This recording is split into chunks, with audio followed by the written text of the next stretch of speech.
Okay, so I have a would you rather for you guys. We were watching Barstool sports videos the other day, which are they're not entertaining or good, but this made me laugh and I think it'll make you guys laugh. Would you rather sit on a dick and eat cake or sit on a cake and eat a dick? I'll have the chicken, please. I actually just ate dinner, so I'm not hungry. But thank you for offering. So cake for Michael, great, okay. You know what? John would rather sit on a dick and eat a dick. Fuck the cake. John wants to be spit roasted. My wish is for more wishes. I'll go with cock and eating cake. I mean, I have been calling Michael Cake Farts Clark for at least 2 years now, so... I just really hope it doesn't awaken anything inside of me. Now the question is, is it to completion? Well, she didn't even say penetration. You just had to sit on a dick. Oh, well, the heart wants what the heart I wants. mean, what if you're... Now, here's the question, though. If you're eating the dick, allow me to get Louis C.K. here for the 87th time in my life, and by that, my pants are staying on. Me asking? Oh. Before you even start.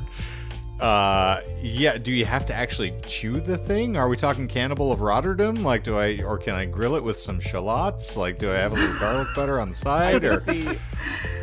I think the implication is fellatio. I Really? think so. I don't know. I don't get no implication from that. You have to enjoy it the way you would enjoy the cake. So, okay, so by that extension, do you have to shove the cake up your ass? Yeah. Oh, okay. How do you eat cake? Touche. Alas, poor Uric. I knew him, fellatio.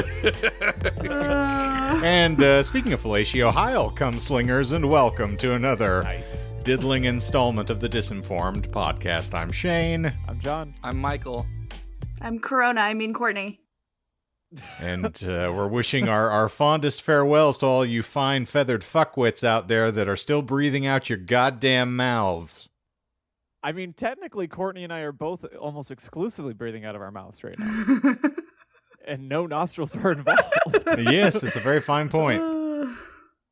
I'll tell you, it's fucking wild to not be able to use one of your nostrils. Like, because it's so, like...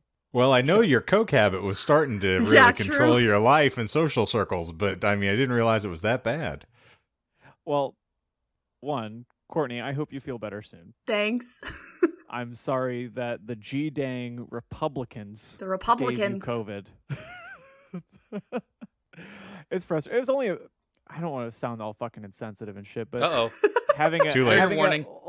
It's how I feel working in the service industry myself, is that it just feels like a ticking clock, you know, like it's just a countdown at this point. So it's unfortunate, but I mean, at least you and your family, like your cultivated family, is smart and vaxxed as much as you possibly could be, so it's not fucked up, you know?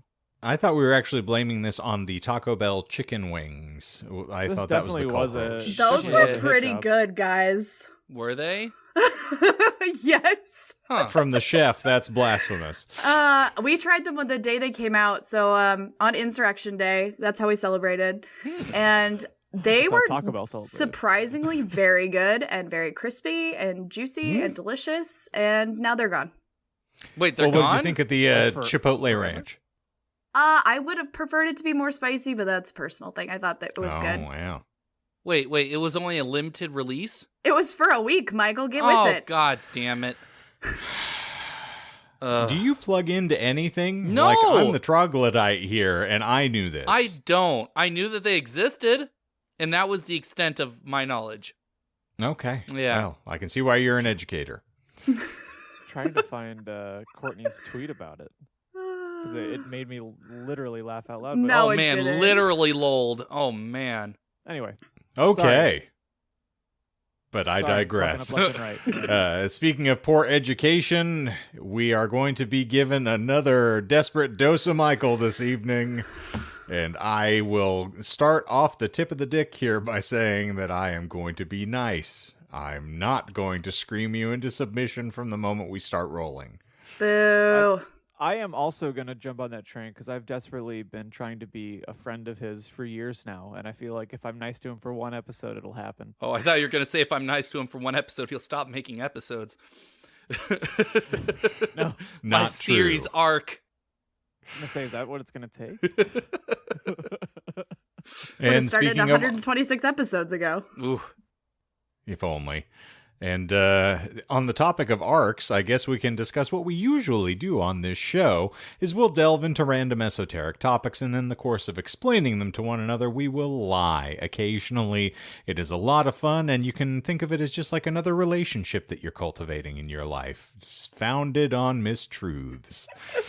But we will not let you leave this episode disinformed. Oh no, friends. We are going to give you a little denouement at the end of the episode where all of the lies will be explained in situ and you'll get all the context you require. And so with no further ado or delay, not even John's question, which he is politely raising a hand to ask, but I still will not allow. All right, I'll allow it. This is related to Michael before he jumps in. Oh, so it's something he might want to fuck then if it's a relative? Ugh. Yikes. The question that I have for Michael is, how many scheduled tweets do you have, and do they get better? I ran out. And then after seeing that you two were the only people that responded to them, I was like, you know what? Maybe it's too soon for this. Follow-up question. When you scheduled your tweets, did you also use our Twitter to engage with other people? There was no other. That was a no! There was no one else to engage with. I used Yeah, my you have to own just Twitter. Go on there. You have to go on in your free time, and you have to go be like, hey, nice tits, or like whatever you're looking at. Is that how you social media? Yeah, It's how one we of my- got married, I guess, Yeah. but I don't know about He's like, any oh, of look his at other those facts social... are saying. Oh, It's one of my New Year's resolutions is that I want to be better at like More tit-friendly? Yeah. Listen, we know you got big mommy milkers, and we deserve and we need to see them. let them puppies free? Everybody here's been real nice. Well, that's because you got big jugs. I mean, your Honest- boobs are huge. I mean, I want to squeeze them. I've been trying to be more like engaged in socials that I choose, that I enjoy. Like Twitter, I actually have fun with because I went in with a clear like, I don't give a fuck. It's like Courtney's approach too. It's like, this is where I'm actually just going to be the trash person that I am. And it's going really well. Anyway, Michael, I'm not trying to rib you. I like your tweets, but I think that if you actually like managed the account and like not only schedule the tweets, but like flirted with people online, that you might have success. Ugh. That gives me anxiety. I'm passing. Shane, have you seen his tweets? So I will confess, I'm starting to change my stance on Twitter slightly just because they're banishing individuals who I have no tolerance for. Fair. So after we've got Trump and Marjorie Taylor Greene out of the way, like they might bring me back around. But I saw the first tweet that Michael put up, and then I fell down a rabbit hole of looking at John's Twitter instead. So yeah. You're welcome, John. Well, I'm terribly sorry you had to see my shame, but I'm glad that we're closer because of it. Yes. So, but yeah, no, I haven't read any of his beyond the first one, and They don't get better. They Didn't don't. leave me Well- coming back for more. I'll say that. Yeah. Well, let me say, now that I've derailed us again, if you're listening, you should go check out our Twitter and know that Michael is the author of all of those tweets. Even the ones that look like it's just bots for like a year and a half every Monday saying that we have a new episode. Those are all Michael. Uh-huh. I wish. There's only so much we can ask of our super fans at this point, who we know are the ones who are receptive to instruction and will follow through. And I have cornered the market on the Facebook communiques with Superfan Michael. So y'all are going to have to start tilting at other windmills here. Gotcha. Anyway, Michael, keep up the good work. Yeah, come hang out with us on Twitter. I already canceled Michael once. We can do it again. That is the only time I responded with a tweet in the last 5 years. And Also, this might I is the say one that- who wants to run that social page. I thought it was one of those get-rich-quick schemes that I always have, where I'm like, hey, my remember if God. we just animate some clips? What were other stupid ideas that I had? The stickers. I went out and stickered on downtown Phoenix and was rewarded with, I think, 4 downloads the next day. Ooh. So I was like, all right. All of mine got scraped off, so much Yeah. like any of my other contributions to polite society, they couldn't be had for long. Same. So there are 3 lies. I'm just gonna.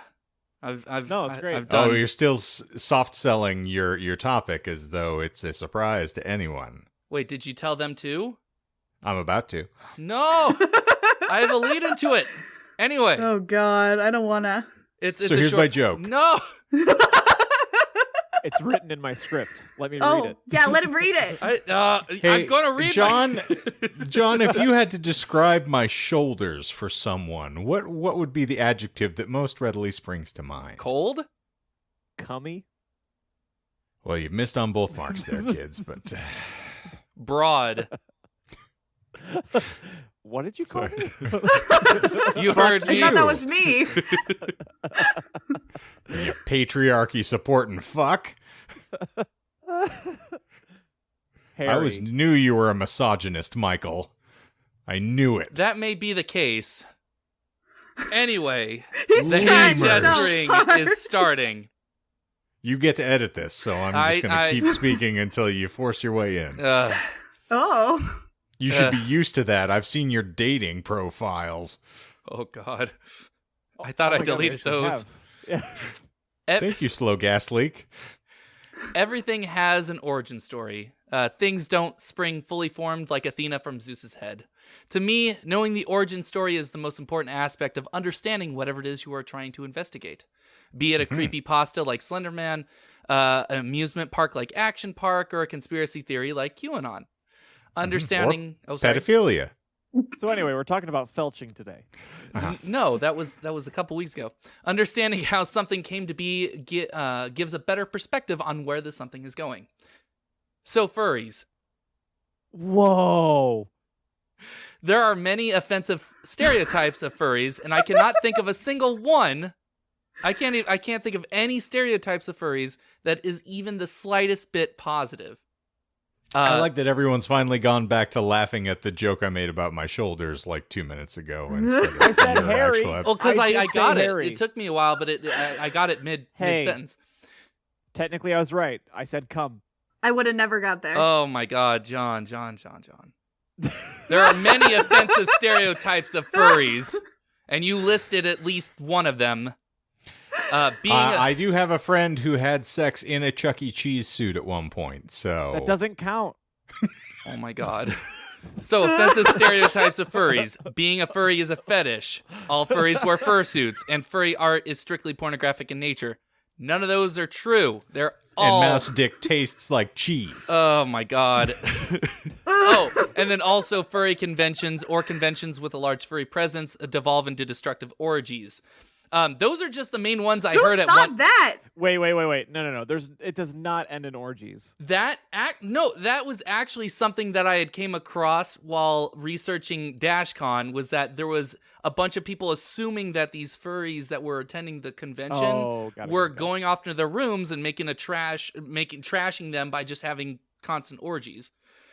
I actually was so paranoid that I had made that comment myself in the script that I actually went through my old DashCon script to check to make sure I wasn't making any of those terrible stereotypes. Thankfully, none of those did. But I can't be sure if I mentioned at one point or another in the episode because I was only slightly bothered to check the script, not bothered enough to check the actual episode. Okay. What do you have to tell us, Michael? So, I'm going to talk about the incredibly convoluted history of the furry fandom. Oh, and not your personal proclivities. No. I will say that it's one of those we are in a simulation moments where on Twitter within the past 2 weeks, I have 2 mutuals who are furries. What the fuck? Nice. Yeah, so now, like, on my feed, because I didn't know that Twitter worked this way until recently.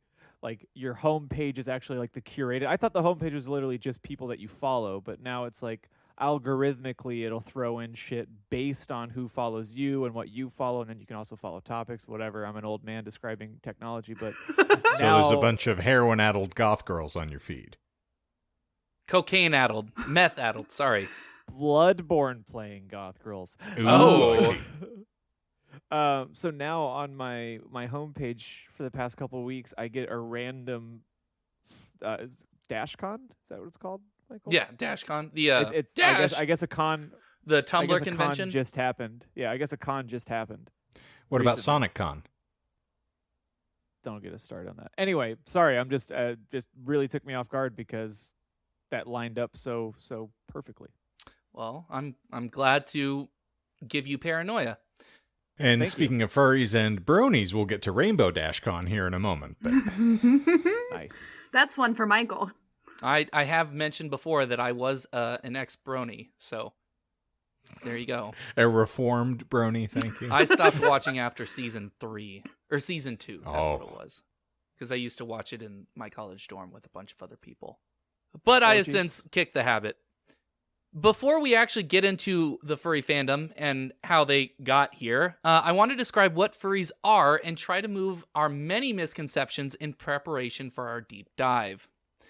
I'm also stating for the record that I am not a furry, nor do I frequently engage with those who participate in the furry fandom. So this episode's perspective is one from the outside. So if I make an oopsie, or do not properly represent those who are part of the furry fandom, then I am exceedingly sorry, and you can leave a comment or review tearing me a new asshole. I'll probably deserve it. Yeah, I This wrote is your in new a call to marketing action. strategy is trying to Yeah. incite people to violence against us. Cancel me, daddy. Speaking of the furry fandom, that refers to fans of the furry genre of literature, art, and entertainment. The I furry, thought it was a radio thing from the 40s. it started as that. Prepare the furry phantom. I stopped listening to those. They scared me. The furry genre is based on the idea of fantasy animal characters. It's not so much a genre like sci-fi or spaghetti westerns, but closer to a meta-genre in that works from other genres can be considered relative to the furry genre, providing there is a fantasy animal character in it. Outside the fandom, the term most commonly used is anthropomorphic. God damn it. Oh, it's been so Anthro long. mo money, mo problems. This is going to be a terrible episode. I use this word a lot. Anthropomorphic, Okay. derived from the Greek anthropos morphe, which I can't speak Greek, so that's how I'm pronouncing it. Literally meaning not fully. Bullshit. Yeah, it's derived from anthropos morph.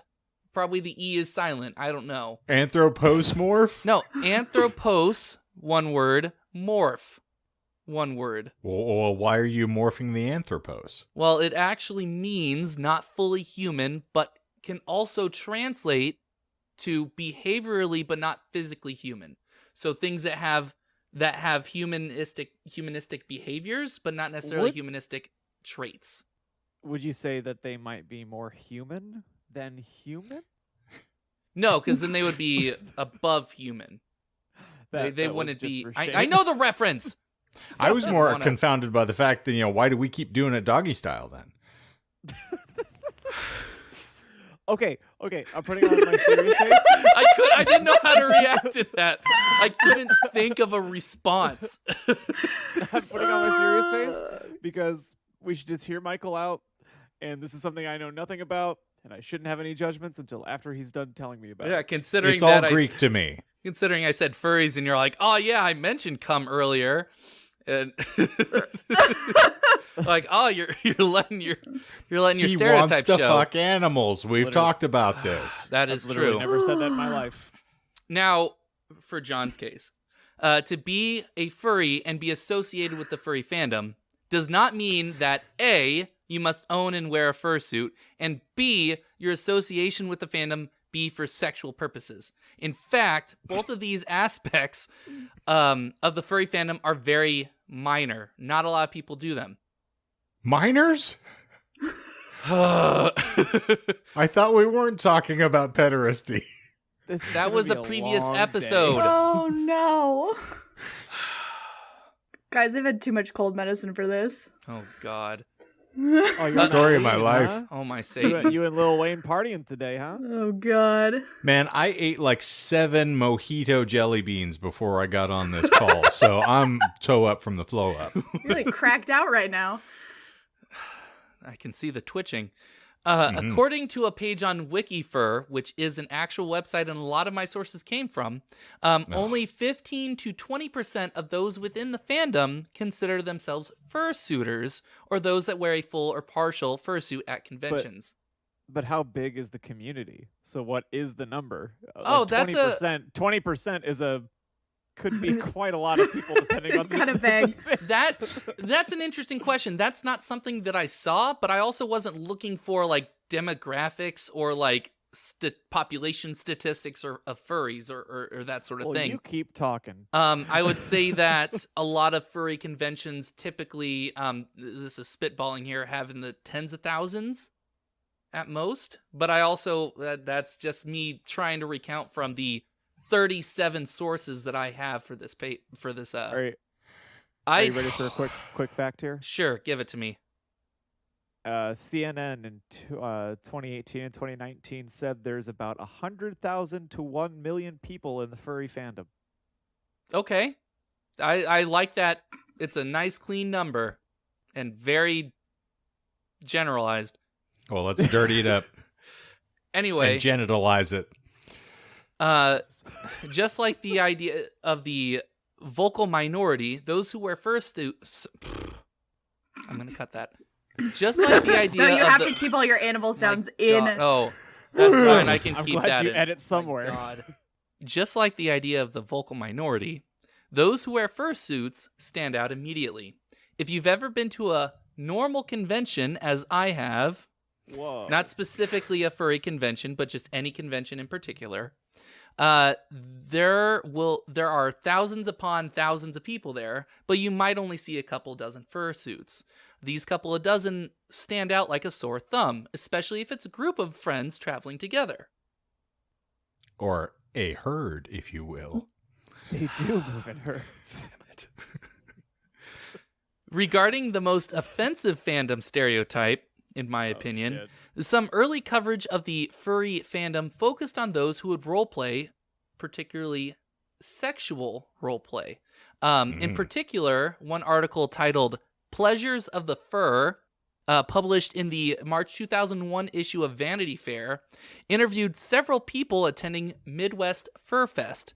And to be honest, and this was my first reaction upon reading said article, it reads like a comic. Wow, a comet. Jesus. A comet. Did you just have a fucking stroke? I am having the worst stroke right now. It reads I feel like so much better about last week. It reads like a comedian. Oh yeah, if you ever need an ego boost, just listen to one of my episodes where I'm just like, blah, blah, blah, blah, comic, No, I comic. meant for crying because I'm about to do it again. Oh, got it. It reads like a That was a beautiful comedian moment. making gay jokes in the 80s and 90s. That was my first interpretation of this article.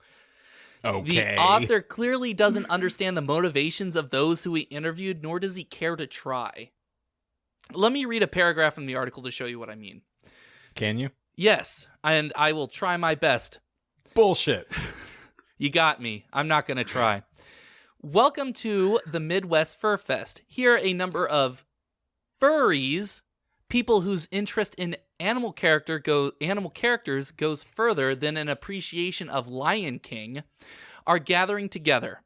At 7:30 p.m., near the front desk, 3 men known as Pack Rat, Rob Fox, and Zen Wolf are scratching each other's backs, grooming each other like macaques in a zoo. Scritching, they call it. I am tempted to turn around and run. Instead, I find myself talking with Keith Dickinson, a self-described computer geek. Not long ago, this man was so depressed he could barely bring himself to go to the grocery store. And then it hit him. He started to believe that, somewhere deep down, he was actually a polar bear. And the whole article reads like that. Yes. Does it say Courtney? macaques? Yes. Like the monkeys? Like the monkeys. That's not what you said. Macaques, You said macaques. macaques. You said macaques. Macaques. And That's sounded very intense. different. I'm All be sounded afraid of macaques. That's I don't that know how to sounded like pronounce a words, written-in okay? Michael joke. That's what it sounded like. It sounded like you Be wrote careful, that in. because the undercock will get you every time. I'm top cocks here. This is Beware something. my Top of the cocks. cock to you. I'm gonna chunk on my cocks. Is this what you wanted today? Is this what you wanted today, Michael? A podcast host that could face you on any battleground? I mean, Chunking my cocks. yes. I'm macaque Michael, in here. I'm I a have cock. one- This is I just something. feel like Chunkin' Macaques sounds like the person who does like the weather report on KTVK this month. Gonna And kick it now over to with- Chunkin' Macaques, who has a street side report. Like, yes, it's very blustery out here. It's Back cold. to you, Michael. Right, it's Ollie? sideways. Yeah. It's raining. This is something that you see with many fandoms, wherein the more vocal elements of the fandom are disproportionately associated with the fandom as a whole. This occurs frequently with massively popular fandoms, wherein the actions of a minority are assumed to be the actions of all fans. And then I list a couple of fandoms, like the Rick and Morty fandom. And not all fans rushed to McDonald's and screamed about Szechuan sauce when it was released. The Homestuck... Bullshit. I sure as hell didn't. I'd even really Bullshit. care that they were doing Szechuan sauce. I'm like, I don't need to go back in the 90s and have some like rubbery, can't believe it is chicken dipped in some nasty ass sauce. Courtney, Anyway. what is the Japanese fried chicken? They have a name for it. It's like twice. Like It's like twice fried, like karage? double. Yeah, that's what we had in Seattle. It was the best thing I've ever fucking had, and I can't stop thinking about it. So Oh, if it's you easy. know a I'll teach you how place- to make it. Yeah, you I'll just never- fry I'll the never do chicken it for once myself. and then you take it out and then you fry it again, right? No. But if they're- If you So we know need a the restaurant- riddle out today, apparently. If you know a restaurant or know a place that does it locally, we should go. Okay. Yeah, okay. So Cool. what you say is you want the macaques again. Oh, I want double cocked. Okay. Fakakta. Fakate. Anyway, cut that. Nah. Fry it twice. Effort. Yeah. Just gonna replay it twice. Or I'm gonna just make it sound deep fried. Anyway, the Homestuck Fandom. As a Homestuck fan, I never painted my whole body gray and spit into buckets as a sex act. To explain why spitting into buckets was a sex act would be a whole episode in its own right that deals with the fandom and misconceptions about the fandom itself. I don't even know what the hell you're talking Yeah, about, what Michael. are you talking about? Homestuck is a webcomic that was produced between 2009 and I think 2016 was when it ended. No, 2017. It was one of the first massive fandoms that kind of like erupted in the 2010s, and a lot of characters in that were called trolls, and they were gray skinned with candy corn horns, and so people would dress up as them at conventions, where they would paint their whole bodies gray and then attach like candy corn colored horns on top of their heads. But as a joke, John posted something in the chat. I'm not going to look at it. It's a link to the images of the comic characters you're describing. Oh, okay. Anyway, It wasn't furries, I'm afraid. no. Okay. But as a joke, the author of the webcomic described, because people kept asking about troll reproduction, and he said that it involves buckets. And so there was a particularly nasty video that came about when the fandom was at its height, where a group of, I think, 12 or so people that were dressed up in the full gray body paint and wearing the horns went to like a Olive Garden or something like that and produced a bucket, and people just started passing it around and spitting in it. Very disgusting. Well, we brother-in-law- discovered... Go ahead, John. Sorry. I was gonna say my brother-in-law, I guess when he was in college, had this drinking game called I think Bucket or Fuck It, and that sounds kind of similar to what you're describing, except his was booze and yours is human saliva. Yeah, they don't drink it, as far as I'm aware, but they just just the act of doing it is. I was gonna say we can get around all the other conspiracy theories right now and just say I think we figured out how COVID started. Yeah. True that. Bucket or fuck it over at your brother's house. Oh, God. Roll Tide. And then another fandom that I mentioned in a previous episode was the Super Wholock Fandom, which are fans of Supernatural, Doctor Who, and Sherlock. They have they are known to be particularly vicious, especially if you give the slightest bit of criticism of any of those shows. And I even, at one point, I think it was the DashCon episode, mentioned that as a stereotype. You definitely have lived up to the general understanding that we're going for esoterica here. Oh, most certainly. Oh, yeah. Yeah, we're swimming in it. Yeah.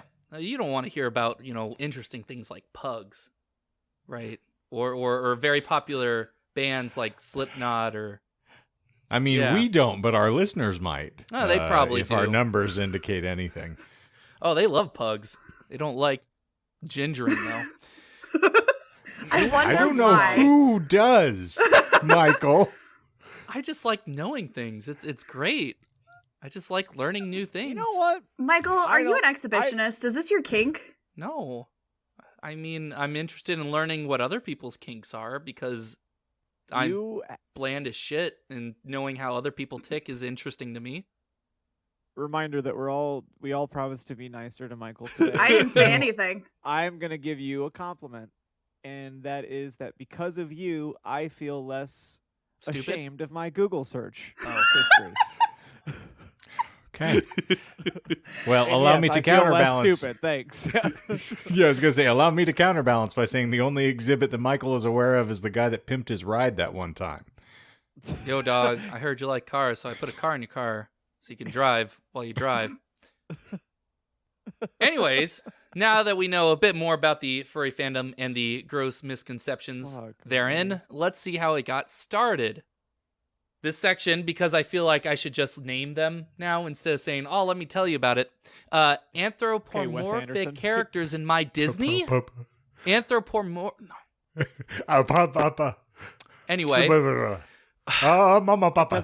doesn't help that every time you mispronounce something, you do the pouty face that Hector in Breaking Bad does. Well, Anthropomorphizing. Animals have been a part of human art for most of recorded history. Our story begins much later than that. Scholars of the furry fandom disagree on when furry history truly started, as the genre of talking animals is so broad that it can be difficult to argue what works directly or indirectly contributed to the formation of the furry fandom. Mm-hmm. One source cites the literature of the late 1800s as the start, mentioning traditional literature like Lewis Carroll's Alice's Adventures in Wonderland, Beatrix Potter's illustrated children's books like The Tale of Peter Rabbit, Rudyard Kipling's The Jungle Book, H.G. Wells's... Rudyard? I don't know. It's Rudyard, yeah. What? It's one of those like Roald. Rudyard, I can never pronounce his name. And Hello, Mr. Rudyard. Yeah, exactly. The Jungle Book. Rude eyes, motherfucker. H.G. Wells' The Island of Dr. Moreau, as well as others. One series that was crucial to the early lexicon was called Funny Animals by Palmer Cox. Prior to the 1980s, the fandom was called the Funny Animals fandom and not Furry Fandom, which is why for most of this episode, I refer to funny animals instead of furries. So why do we get back to macaques again? We won't. Michael, is the argument over the history of when furries started a lie because it clearly started with the snake from the Bible? No, you're talking about the subset scalies, which I'm not talking about. Oh, no! Yeah, there's subsets of furry fandom. You mean the shit has layers, dog? Oh yeah, man. That's why we have two cocks. I You got know? You I gotta got get both 37 levels. sources, man. I know my Good stuff night. now. In a row? In a row. In this economy? No, it's not a lie. There Okay. is a They're not lot the- of debate between what is considered the start. But I like going with more older traditional literature as kind of the more start, because a lot of people have been exposed to it, as opposed to the more esoteric things that I'll be covering in a moment. Okay. Another source argues that the history, well, not this esoteric, it gets esoteric later, because I didn't want people calling me out saying that Mickey Mouse is esoteric. Another source argues that the history began with the newspaper comics and animated cartoons of the 1910s and the 1920s, with funny animals like Felix the Cat, Oswald the Lucky Rabbit, and Mickey Mouse. I personally feel this is a more accurate start, as organized clubs arose during this era, like the Mickey Mouse Club, which was a commercial enterprise started by the Walt Disney Company in 1930. Based out of movie theaters, these clubs were created primarily to increase the theatrical cartoon characters' popularity, and since we're talking corporations here, to use said increased popularity to sell more children's merchandise. By 1932, there were 1 million club members, and remained popular among children until the Walt Disney Company began to phase it out only 3 years later. It is important to note here that all the cartoons, comics, that sort of thing are specifically targeted at children. So if you are an older adult or an older, like a teen or something that was still trying to enjoy funny animals, unless you wanted to read children's stuff, you were kind of out of options. Now the next section is air quotes adult cartoons, and then I was supposed to wink at the camera for the audio medium.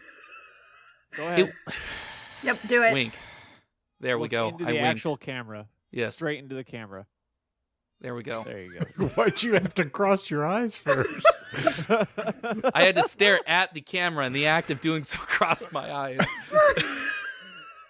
I thought too hard about it.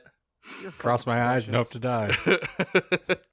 It wasn't really Bless until the your heart. 1960s that fantasy animal stories became more experimental, including concepts and themes less childish in nature. Was that an intentional innuendo there that you said insperimental? No. I said experimental. Experimental? I meant that. Yes. I meant experimental. Well, you said no. You said I screwed up when I was making fun of you. So fuck me. Ha-ha! Yeah. I said a you, word you right. You said experimental. Oh. And Damn it. I thought we were bringing the ejaculate in already. No, there's no ejaculate.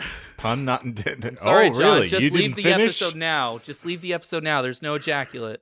The hell is the point then? Ugh. Bye, John. And he's John.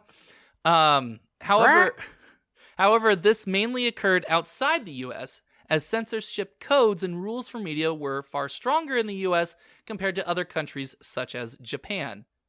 Now, while researching this episode, I almost fell into a larger and overall scarier rabbit hole about media censorship in the 50s and 60s, covering various production codes that restricted what could be aired, published, or filmed.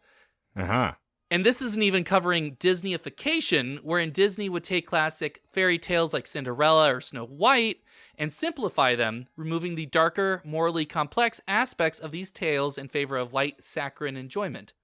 Isn't Little Mermaid like super, super fucked up? Yes. Yeah. The original story? I think she dies at the end in the Turns original into Hans. sea foam, yeah. Yeah. I thought she just ate a cake and sat on a dick. I mean, they're equivalent. Turning sea foam, sitting on a And dick-eating cake.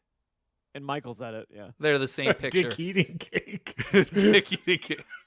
Wait, Hi. yeah, that's another variation to the question. Would you rather sit on a dick-eating cake or a cake-eating dick? No.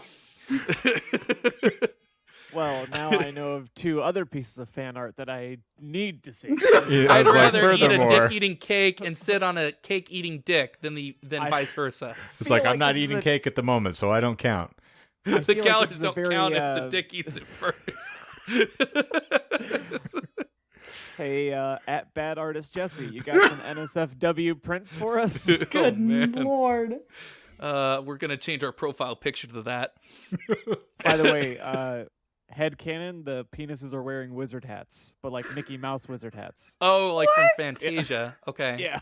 I love Or it. actual headcanon where the penises are used as weapons. Wait, did you guys watch that documentary I told you to watch? Totally. Nope. Oh, I man. don't even Who am I? remember you telling me this. I will talk about it next week then. Excellent. But it stars a penis superhero comic book, so you all missed out. Sure Well, did. I feel lesser for it then. Lord? Lord. Satan? One major example that demonstrates the difference in censorship between American television and television in other countries, specifically Japan, was Tezuka Osamu's, I think I pronounced that right, 1950s manga, 1965 anime, and later 1966 film, Kimba the White Lion. This story follows a young Kimba who inherits his father's animal kingdom after his also white-furred father is captured by humans and killed for said white fur, while Kimba's mother is captured and taken to a zoo by boat while pregnant with Kimba. After Kimba's birth, a massive storm sinks his ship, and he's the only survivor. He is raised in a nearby human village and returns to his kingdom to bring human culture to the animals there. Hilarity ensues, except not really. Adult themes or mature themes found in this Japanese children's show were the idea that racism is bad, as Kimba is picked on for having white fur, even though in later episodes it is discovered that white lions are genetically superior to other lions, kind of throwing that lesson out the window. No, white lions just make great hair metal. When the children cry.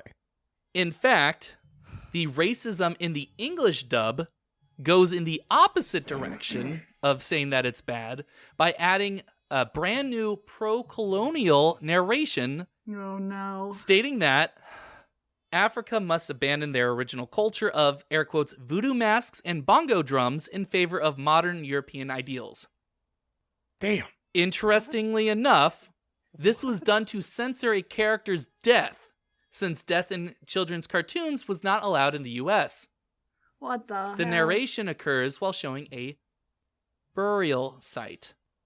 In the Japanese version, no narration is given. So it's just added. Just added to it. No reason. No rhyme. Another theme, not everyone can be vegetarian, especially carnivores. Kimba creates a new rule that forbids murder, even for food, in an episode. Most carnivores start dying, and Kimba himself hallucinates, murdering and eating his friends. Bullshit. No, that is a true episode. In later reboots, they don't really address that. He makes a rule that no one's allowed to eat meat, and they never come back to it. But in the original 1965 anime, it happens. Later on, Kimba starts a bug farm, thinking, get protein another way. Then changes his mind, reverses course, saying even killing bugs is too much. And then one of his human friends invents fake meat. And that's how all carnivores in his animal kingdom eat from here on out. Impossible Whoppers. Yep. Yeah, right. They pretty much started Impossible burgers like about 50 years before they became a thing. KFC has Impossible Chicken now. You can go get it. I have heard of that, but I I've bet also- it's probably limited edition or limited time, and it'll probably be gone before I even think about getting it, just like everything else in my life. So I'm not worried about it. I I've have heard Impossible chicken nuggets in my freezer right now, and they are delightful. Oh, yeah, like from the store? I'm Nice, more of yeah, a I fan of Gardein, that brand, for fake chicken. Gross. It's pretty good. I used to eat it a lot more in the past, but it's I prefer that over Impossible. But Well, I prefer macaques, but I'm not always allowed to get them. not in Yeah. today's economy. Another theme is sex and reproduction. In the opening of the manga and in later remakes, one of the first scenes shows how Kimba was created. Also, in a sequel, we see Kimba as an adult creating his own offspring. Fucking. Yes. Here's the thing, they're big cats, but why are they doing it doggy style? The joke's so nice you said it twice. Another theme is gruesome death. In one episode, a radioactive satellite crashes in the jungle and slowly starts to kill the animals. Humans arrive to clean up the mess by doing what humans do and killing the sick animals. In the episode, Kimba tries to help a gorilla find her baby. They do, only for the baby gorilla to see its mother shot dead, and then it itself dies from radiation poisoning. Why is there a radioactive satellite? Apparently, people thought it was a good idea to eject radioactive matter into space with satellites. I don't know. It's a kid's show. Don't look past Allegedly. it. Michael, is the So lion's logic name really does not- Kimba? Yes, and there is no Really upsets me. connection to Lion King and Simba. There's like most of the things I searched for American dubs of Kimba the White Lion talked about the conspiracy or the controversy that it was that Lion King stole the idea from Kimba. It's not based on it at all. I mean, they're only lines and it rhymes. Exactly. Right. And taking the Exactly. kingdom back, and yeah, there's Well, no... he didn't have to kill his uncle for it. He just, as far as I'm aware, he kind of just inherited it. He's like, hey guys, I'm white furred. Let me in charge. So, Damn. yeah. Yeah. In the manga, and I think there was a later reboot that also did this. Kimba sacrifices himself to save the kingdom and bridge the gap between animals and humans. In another remake that was made in the 1980s, a massive war occurs between humans and animals, with most of the characters dying towards the end. So like Game of Thrones style, where these characters that you were following for most of the show just get shot dead, gruesomely killed in various ways. All for kids show in the 60s.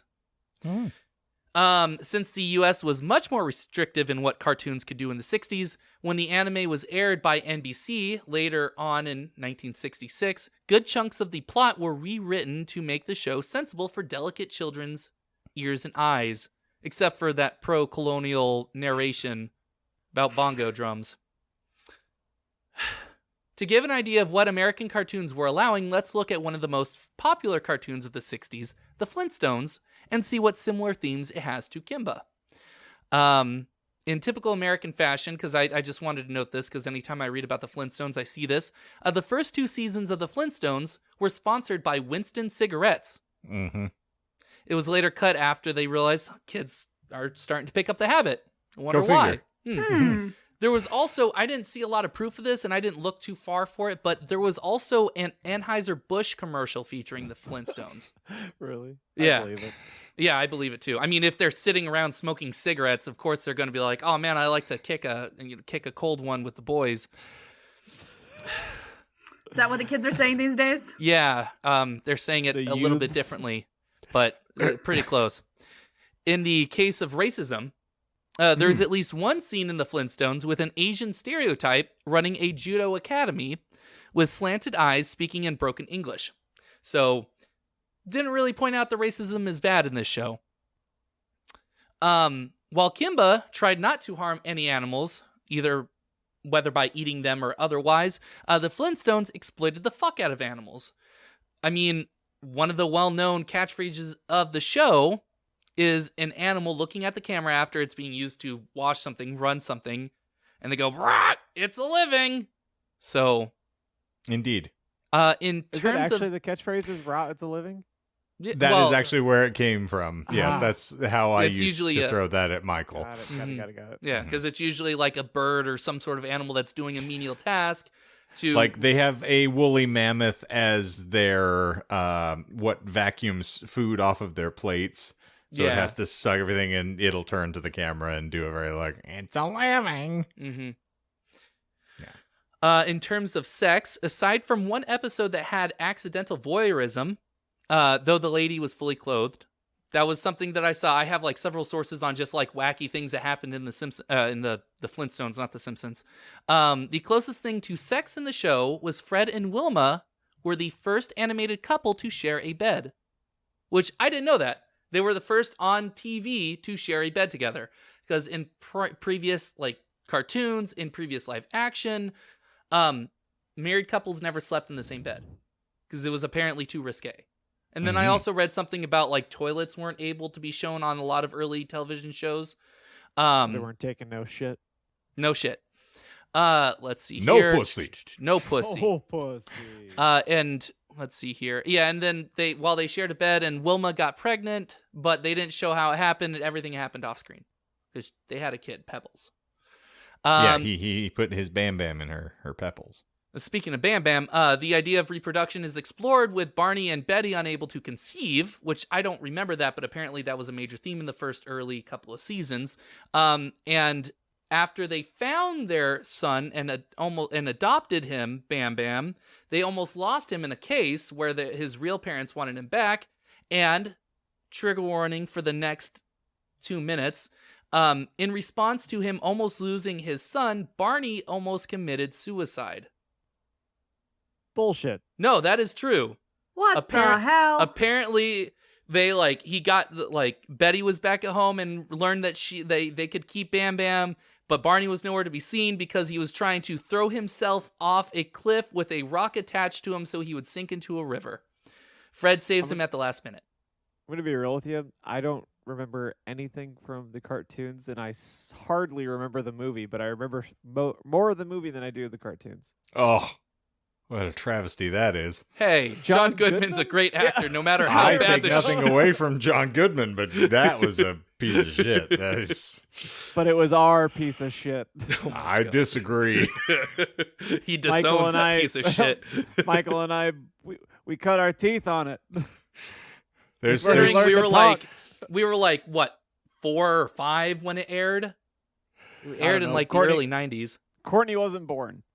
I know what Fruity Pebbles are, guys. Sick.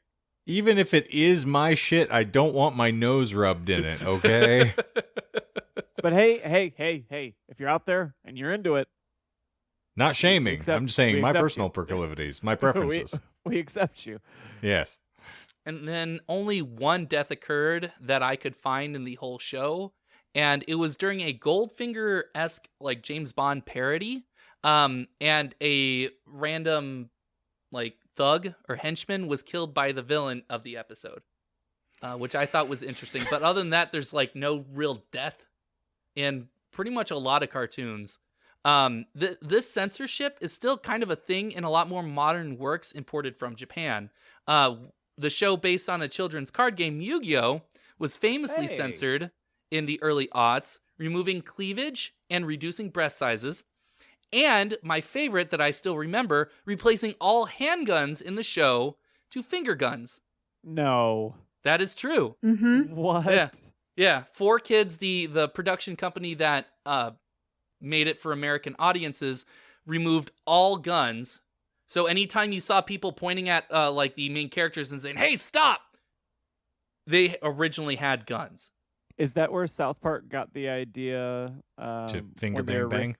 Yeah, finger bang bang. No, when they were riffing on Spielberg and Lucas changing their movies in edits, I think in E.T. they satirically like replaced all the guns with walkie-talkies in the episode. That sounds like where that would have came from. Is like that Yu-Gi-Oh thing. It's probably based on the same idea. I was gonna say they actually did do that. If you're not aware. I'm not aware. Yeah, when they censored E.T., they in the scene where they're trying to stop them from absconding with E.T. at the end of it, there are FBI agents with guns trying to stop them in the original cut, and that was considered to be too violent and possibly traumatic. So when they Star Warsified E.T. and cleaned things up, they did replace all of the guns that the agents were carrying with walkie-talkies. That actually did happen when they released E.T. Also, the censorship stuff is wild because I've been getting a little bit into anime more than I was before, which wasn't much. And Courtney knows about this because I text her. But I've been watching a few episodes of Berserk, and there is a scene in Berserk where he's escaping from a military camp, and he kidnaps a lieutenant who happens to be a woman, and he kidnaps her like while she's in the middle of changing. So she turns around and she's naked. But she's just a Barbie, doll? Like no nipples, no nothing. But like, I was gonna shows... say, my whole objection is like, I love that this culture is obsessed with large breasts and cleavage, but you can't show nipples in their pornography. Like, there's something that's just beyond fucked up in this nonsense. You can't even show a penis. That's why right. the hentai... Yeah, you can't show any penetration at all. Mm-hmm. You can't show anybody's genitals. So it's like, what's the point of this whole act? That's why they started hentai. Because octopus tentacles look exactly like a dick, according to people. Sure. Yeah. Mm-hmm. Courtney's over here going, my whole life. It's a lie. Well, you know what's funny in regards to censorship? Pokemon did a lot of that, and one of the ones that got Jonah up until he was an adult was the in Japan they eat a rice ball called an onigiri, And they in call it jelly Pokemon they donuts. called it a jelly donut. And so when Jonah grew up and found out that it was not a jelly donut, it ruined his childhood.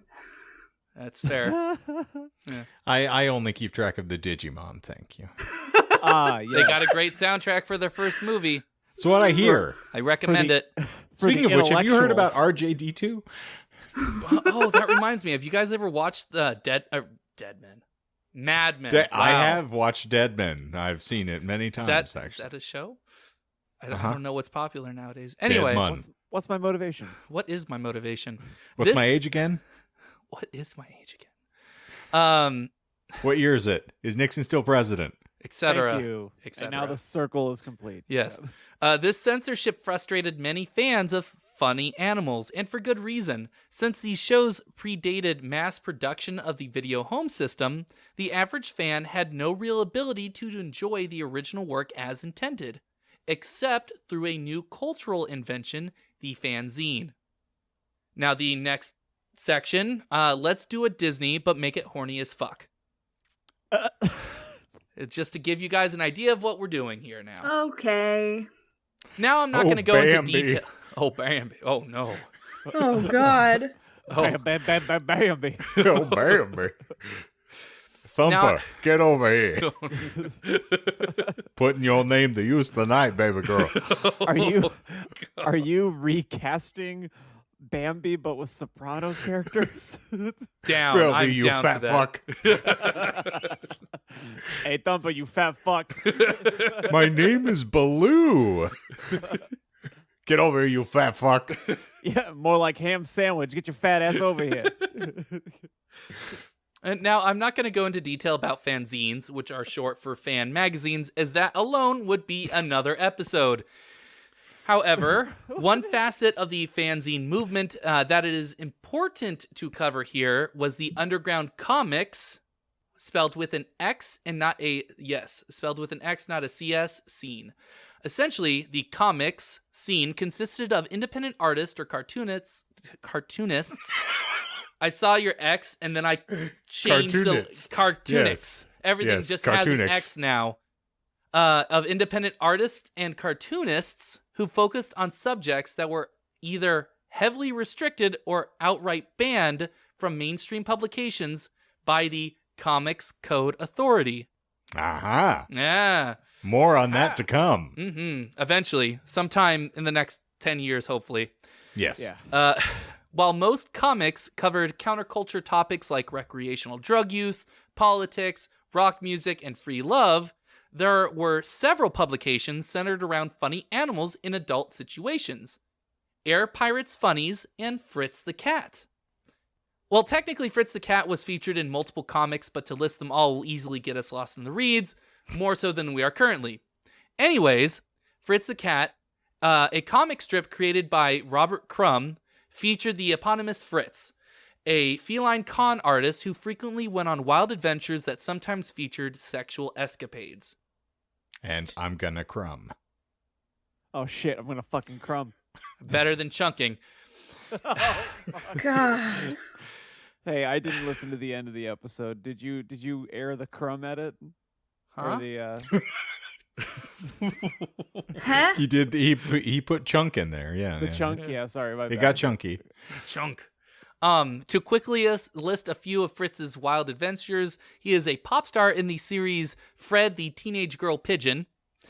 He becomes a James Bond knockoff and works for the CIA in Fritz the Cat, secret agent for the CIA. And on the other side of the law, Fritz becomes involved with terrorist revolutionaries in Fritz the No Good. He, in that one particular, they mention that he also abuses and does, air quotes, reprehensible acts, my words, to one of the group's members' girlfriends. What the hell? Yes. Fritz the Cat was also made into an X-rated movie in 1972. The directorial, I think I got it, the directorial, did I get it, Shane? Yes, No? you did, but I don't know why it was dictatorial first. The dictatorial. It was a dictatorial for sure. This The is debut. truly a blessed episode. The I was butt. going to say. This was the first. It's called the butt. This was the first movie by director Ralph Bakshi, whom you might remember as the director of the 2001 Lord of the Rings trilogy. While the movie... Wait, what? What? No, that was low-hanging fruit. That's bullshit. Yeah, that was low-hanging fruit, yeah. He did do a Lord of the Rings, just not that Lord of the Rings. Yeah, Or he did the yeah, Hobbit the- initially, yeah. Did he I don't do know. the I can't shitty remember if he animated did The ones? Hobbit, but he did do the animated Lord of the Rings Right. in 78. Obviously, the 2001 Lord of the Rings trilogy director was Peter Jackson. Jackson. Yes. Blah. Can we Funnily try a little experiment here, Michael? Sure. Everybody turn your camera off, except Michael. Oh, no. Okay. All right. Okay. Now see, without the distraction, whether your ADD allows you to read a sentence unimpaired. Okay. I'll just read that first sentence as a test. Fritz the Cat was also made into an X-rated movie in 1972. The directorial debut of Ralph Bakshi, whom you might remember as the director of the 2001 Lord of the Rings trilogy. That was an easy lie. That director was Peter Jackson, like I said. However, Ralph Bakshi did produce the 1978 animated Lord of the Rings movie. Funnily enough, Peter Jackson does dip into furry fandom with Meet the Feebles, a December 1989 New Zealand feature film described as a hilariously raunchy parody of The Muppet Show. And Which I it's found- disgusting. Yes. It is? Is it actually? It I is. haven't It's seen yeah, he has people exploding things. But thank you for indulging me. What the fuck? Oh, he was very fond of having things explode back in the day. But Interesting. Okay. so we've proven you get distracted while we move about and you look at us, and I think that might be part of your problem with your pronunciation and your inability to finish sentences. Okay. He can well, talk then right if you don't move. just freeze. His visual Freeze. acuity is based on movement. Ah! His speech is based on movement. Hey, Ian, freeze! Michael finds a way. He does. While the movie made Fritz popular outside of the comic scene, Robert Crumb disliked how Fritz was portrayed, and in his final story, Fritz the Cat Superstar, a neurotic ex-girlfriend kills Fritz by stabbing him in the back of the head with an ice pick because of Fritz's overt sexism. Like you do. Mm-hmm. It's a good reason. The Air Pirates Funnies was an underground comic consisting of 2 issues, and only 2 issues, published by the Air Pirates Collective, a group of cartoonists founded by Dan O'Neill. Named after a gang of Mickey Mouse antagonists in the 1930s, the publication was created to be a direct satire of Disney.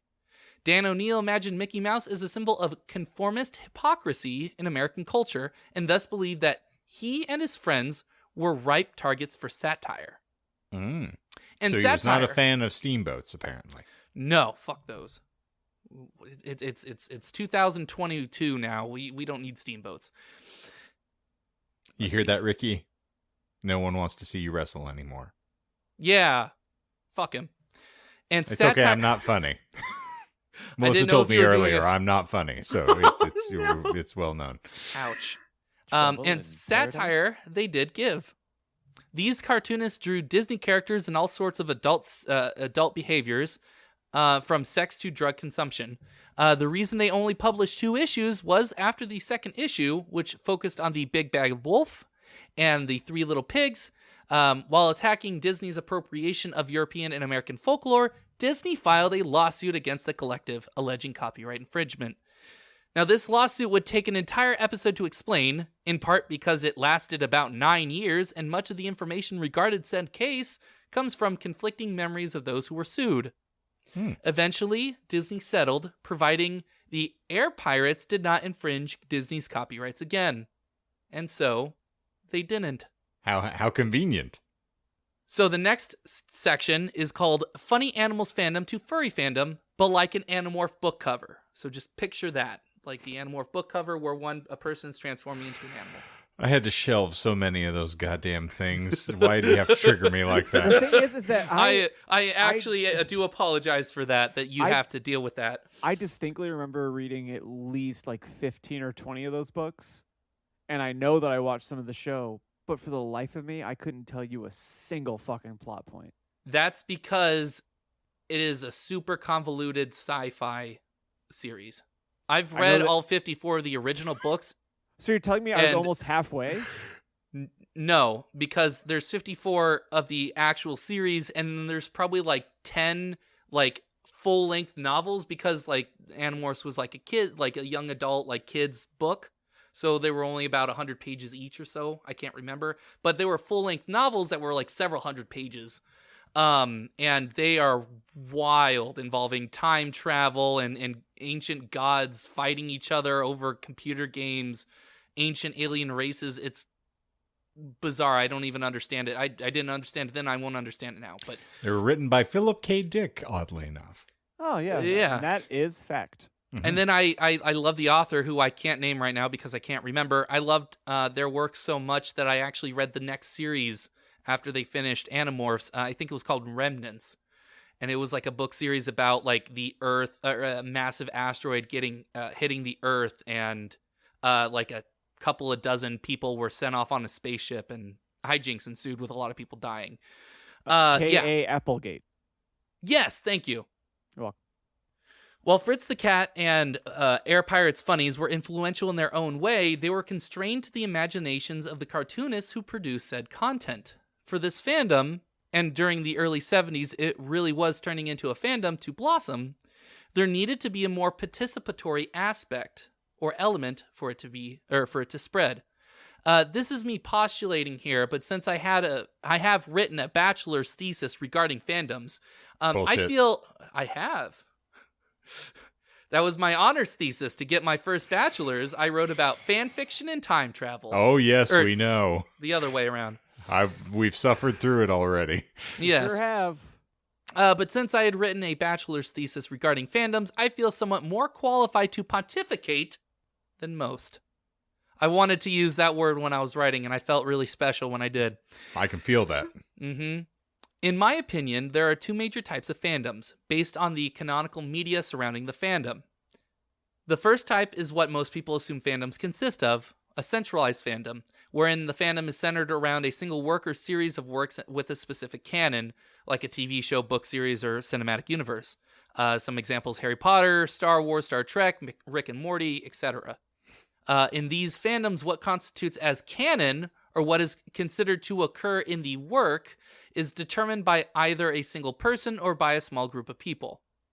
The second type is more participatory, where this isn't the small group or single person who dictates what counts as canon, if such a thing as canon exists.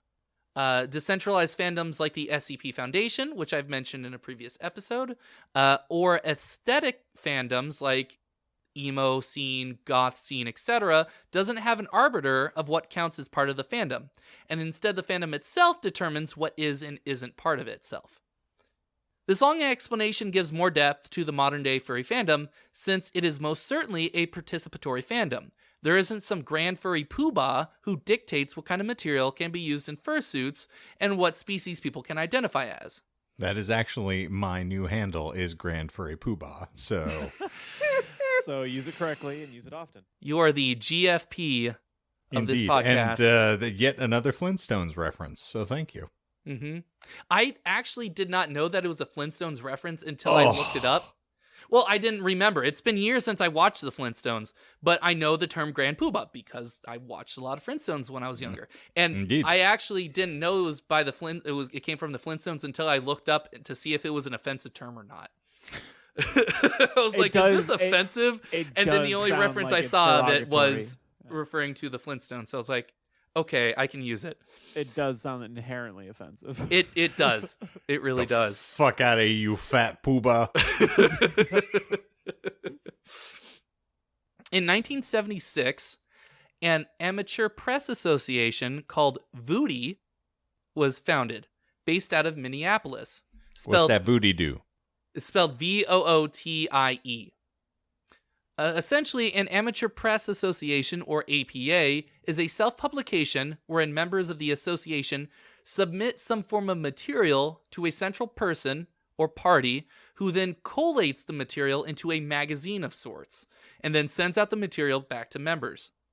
It's vastly different from a fanzine because it is not intended to be sold to people outside the membership. Rather, it's meant to be circulated between those who actively contribute to the APA itself. You can't be a member of the association without actively contributing to the APA in some form of content. Not even necessarily money, but just content. While Voodie itself has since ceased to exist, several contributors to the APA created what is considered to be its APA successor, I'm not going to pronounce this right, Rawr Brazel. Like that word, but I can't pronounce R's to save my life.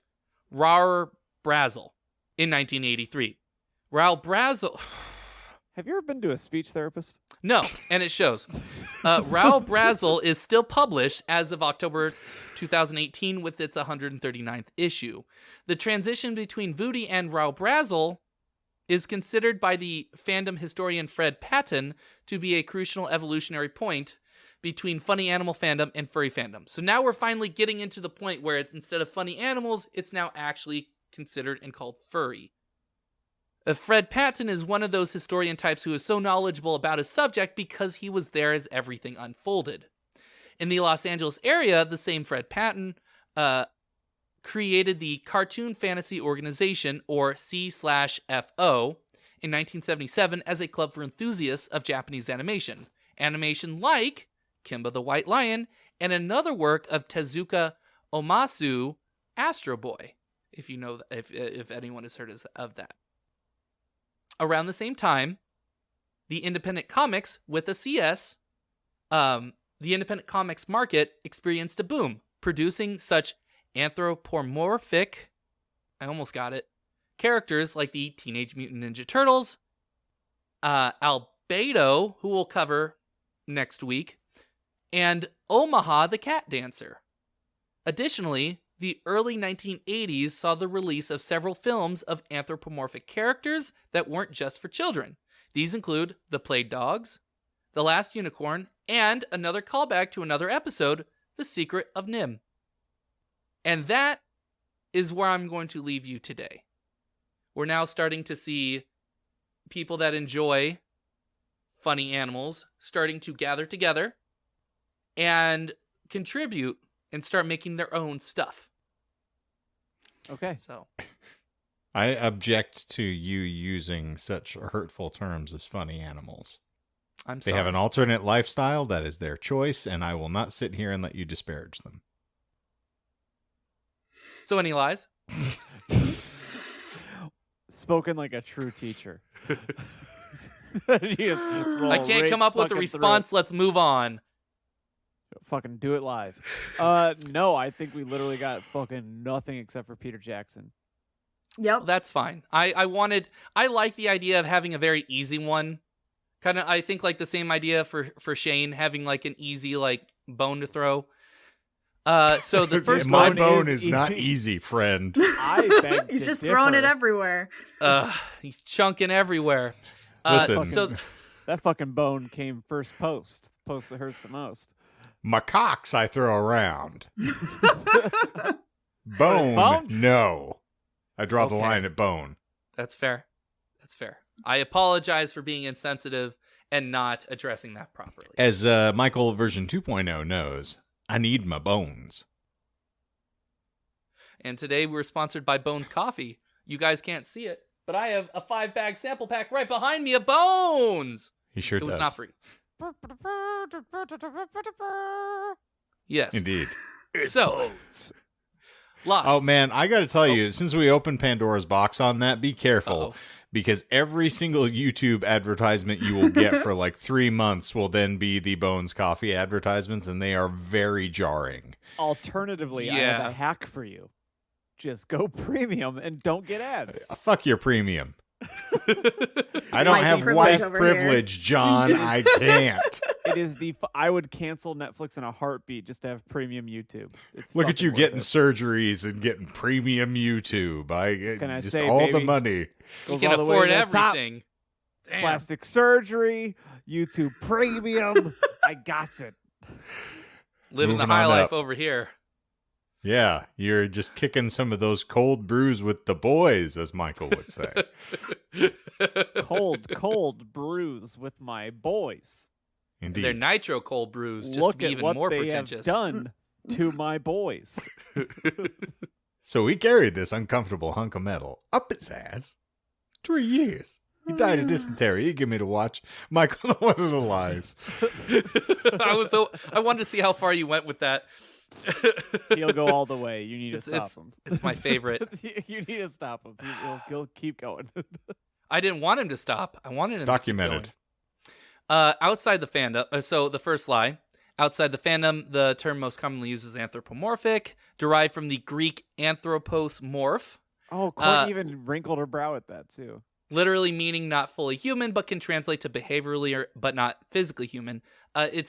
That's a lie. That's the lie. It doesn't translate as that. It doesn't literally mean that. It's more direct to that. So the Anthropos- fact that I cut you off in the middle of it and said bullshit did not constitute the lie because you feel you didn't finish you the were sentence. calling bullshit before I said the lie. You called bullshit on the anthropos. Well, when you morph. edit this and you go back, then we'll be sure to haggle over that later. But the nice part Listen. is, as the editor, I can just move someone's time up or down. oh, I so, see. Okay. So it's all I'm a gonna lie. make Greedo shoot first. Sorry, in the Star Wars edit. Did you say Guido, you fat fuck? Yeah, I said Guido. What are you calling Guido, you fucking... Whoa, whoa. So All right. That's It trans- disrespectful. Calm down. anthropomorphic translates to human form. The Greek anthropos Jesus. morph. Try it again. Keep swinging. Anthropos. Swing away, Meryl. The Greek for anthropomorphic translates to human form. If you can't say your own lie, does it count as a lie? I said it. Can said you- the lie right the first time? Can you just, instead of anytime you attempt to pronounce the word, can you just put a sheep bleeding over it? I don't. No, I'd like a screaming goat. So that's a lie. I defined it wrong. It isn't defined as that. It just means human form. Okay, cool. Now, Yes. the question is if a tree falls in the wood and no one is around to hear it, is it a Michael episode? Yes, because no one's around to hear it. Wow. Thank you. The second one, I'm glad you guys called bullshit on the let's see, the racism is bad at some point or something to that effect. But you missed the sex and reproduction theme, which is a lie. I mentioned that Kimba was created in the first in the opening scene of the manga and the anime. And then in a later sequel, he is shown creating his offspring. And it's funny because we even mentioned how censored sex is in Japanese animation even to this day. Mm-hmm. I'm still wondering why we're doing it doggy style, Michael. Yeah. Yeah. Why? I just do want to they? know, Yeah. why is it doggy style? Yeah, so there is no sex at all in the show. I can see why you're attracted Yeah. to it. Just like me, no sex. No pussy. No pussy. And and you got the last lie with the Ralph Bakshi and Peter Jackson silliness. So Indeed. there you go. Well, Michael, do you at least take solace in the fact that when you're drunk, you at least enunciate better than Ozzy Osbourne? I shudder. I don't think I do. I think he It's might a be fine more point because I've intelligible. heard me say several times that Michael doesn't know what the fuck he's talking about, man. See, I understood some of those words. That's already better than me. So Is he live or dead? Michael episodes have no thread. I can't follow shit. Michael can't pronounce my dick. Well, macaque. I'm excited for part 2. I'm on the edge of my fucking seat. Oh yeah, I'm on the edge of this cake. I'm on the edge Also- of this You dick can have that cake and eat it too. Indeed. with that attitude. And the listeners hopefully are never going to know. Oh, they're But gonna know. There's going to be, you're going to need to go through my tracks so aggressively because every stop at point, you could just hear me going, Oh, that happens every time. Honestly, you It's breathe right really- into the mic, and I have to cut that every week. It's- I'm going to warn you, it's exceptionally bad today. Okay, as long as So- you weren't peeking with your breaths, then I guess that's fine. Apparently, John No is the guarantees. Jeremy Corbell of this episode. Fucking mouth breather. Easily forgettable and not very liked. You're right. Yeah. Indeed. There you go. Okay. Well, it's just like having the pug episode brought back. It's like Albus on the mic. It's beautiful. Well, Michael, you done good, kid. You had everything to worry about, and I'm not going to disabuse you of that notion. So did Melissa say why I reached out to her with this episode? She sure did. Okay. Why did I you was- reach So- out for this episode? I was afraid that it would be very dry and that we would have another deep water or deep heavy Jesus Christ, another heavy water episode. So deep. Very deep. Why are you asking my girlfriend if it's dry or not? What are you, Ben Shapiro? Oof. I deserve that. Stop deserve that for propositioning my those. girlfriend, you sick fuck. We're not even friends on Facebook, so We're not even friends of reality. You still bother me. Meanwhile, I mean, but You we didn't are even- friends on Facebook, so there. Ha-ha! You let didn't the even wall take- down and he got in. Take that, you fake fuck. Michael, you didn't even take the time to get his address. That's the only other time that I've messaged Melissa outside of responding to memes or her responding to my memes is being like, yo, send me Shane's new address. What's it like? I Oh. like it's not your address. It's send me Shane's address. You Does don't she actually cohabitate or live nothing. there? I think there's at least 2 instances of me hitting her up going, hey, what's your guys' address? I want to send coffee. It's only coffee that I need your address for. Yeah, it's important. I don't mean to bother you, It's know, the, or chat with you or anything, but can I have like your address? It's Listen, fine. Thanks. Fuck you, fuck your life. What's your address? She, Just kidding. we're not Melissa, I living love you, you're together. great. I'm Oh. less alive, so we don't live together. I'm half dead over here. Oh, okay. I mean, aren't we all? hmm Anyway. After this episode, I'm just gonna keep giving you a complex because I'm amused by the fact that we're in your head now. Well, it wasn't even that. I just wanted to make sure because it got into a lot of like detail about things, and I just wanted to make sure that it was still interesting. Yes, I'm detail. gesturing with my hands. That's part I'm of the fun. gesturing. Michael, we haven't Chunking here. I'm chunking here. Michael, we haven't done this in a long time, and this is no way me trying to just, comprehend after not comprehending. You know, every time you say that, I think you're like, I'm not racist, but like anytime you're like, I don't want to be mean to your work, but, and I'm like, oh, God, there he goes so again. let's say that I'm an idiot, and I read picture books, and I don't comprehend things when you talk. What's your elevator pitch for this episode? Okay, that's a fair point. I honestly liked when you did that, like, I don't know, 400,000 episodes ago. I feel So like KFC was easy. I feel like when we were doing the Life and Times of Sanders, it was easy to follow 1, 2, 3, 4. What is your sum up for episode 1 of your multi-part series? So there's a lot of various cultural elements that fed into the creation of the furry fandom, not including just in general anthropomorphized animals. and then the underground comics movement, where pretty much, let me rephrase, essentially, because You're good. Third floor menswear. I'm getting off. I've already gotten off. Essentially, the furry fandom occurred in the way that it did because a lot of cartoons, most cartoons, were targeted for children. Even though there was a significant amount of people that enjoyed watching cartoons or funny animals in their teens and adults and as adults.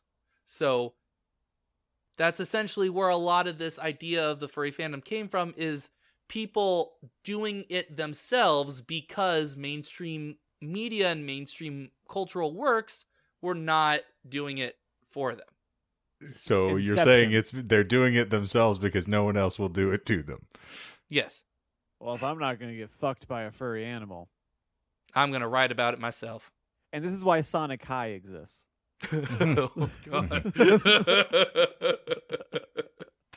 I almost scripted that for a fan fiction. God. Glad you didn't. I'm Yeah. glad I didn't too. I'm like, Yeah. there's no way we would have gotten through this. A, because we would have just given up. B, we would have been laughing the times that we tried. And C, it wouldn't have been posted on YouTube. You reminded me. I need to find. I screenshotted something because I knew I'd be talking to you guys today. What we're trying to say is, in that synopsis, Michael, is if you could suck any more ass, you'd be a space toilet. True. Oh, here we go, Shane. This is mainly for Shane, and Oh, wow. And It's not a, the listeners, because this is No. this is from the subreddit r/LV426. Oh, bless you. So this is a tweet that was screen grabbed, and it's an alien synopsis from a Hong Kong bootleg DVD. So here we go. This is a synopsis. I'm on the edge of this cake. Spaceship people get up from sleeping coffin and have eat. Computer woman find strange noisings on planet, and astronauts go to seeing. Astronauts find a big elephant man who dead then find too many egg. Astronaut is possessed by egg demon, and new egg demon is come when eat bad noodle. that sounds like my Friday night. Did they need to New run egg the whole demon is film? come. Seven friends and cat all try to find egg demon before spaceship go home, but is hard working. Who will life to escaping? Who is bad milk blood robot? Who is bad milk blood robot? Scream not working because space make death.